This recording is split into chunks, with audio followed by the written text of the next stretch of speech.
Tunazo kesi za usafirishaji haramu ambazo zimeisha mahakamani. Dar es Salaam kesi 5 na victim wamepata compensation. Kigoma kesi 1 amepata compensation, lakini tuna kesi 3 ambazo zinaendelea huko Songwe, Dar es Salaam na Mara. Hivi ninavyoongea watendaji wako huko baadhi yetu. Lakini katika kipindi hicho tumeweza kuwaokoa manusura 233 na kupatiwa huduma mbalimbali. 85 walipatiwa nyumba salama, 17 waliunganishwa na nchi zao, hao ni foreigners.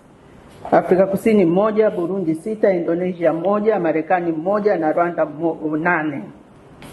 Lakini wako ambao 5 wamepata mafunzo ya ufundi stadi, 2 wamemaliza na walipewa mitaji na wamerudi nyumbani, mwingine akiwa na cherehani, mwingine akiwa na vifaa vya kufanya catering, mamalishe. Lakini elimu watu nao 2 ambao wako nyumba salama, mmoja anafanya hii mfumo wa MEMKWA na mwingine anafanya mfumo wa QT. Lakini pia tumeweza kuzuia hati 52 za kusafiria na kuokoa manusura 45 ambao walikuwa wanasafirishwa kwenda nje ya nchi kinyume cha utaratibu na vishoka. Hawa sio madalali waliosajiliwa. Kati yao 8 walikuwa ni raia wa Rwanda na 6 ni raia wa Burundi. Lakini pia tumefanikiwa kuwabaini watuhumiwa 20 wa usafirishaji haramu wa binadamu. Hawa ni vishoka wale ambao hawajasajiliwa, na kuzuia hati 8 za kusafiria ambazo ni za watuhumiwa.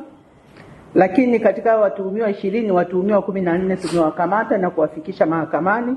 Ndio hao naona kule wamewalipa hawa watu compensation, na watuhumiwa 6 hawajakamatwa kwa sababu wako nje ya nchi. Lakini tumeweka mazuio kupitia idara ya uhamiaji, pindi watakaporejea waweze kukamatwa.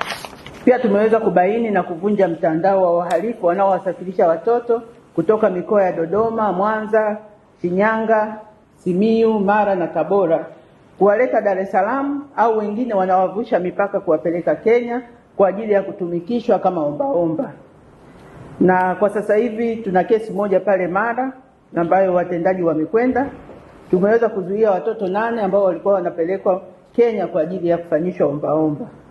Lakini mkoani Songwe tumewanusuru mabinti 3 ambao pia walikuwa wanafanyishwa ombaomba, lakini hao mabinti kwa sababu walikuwa ni wakubwa pia walifanyiwa unyanyasaji wa kingono.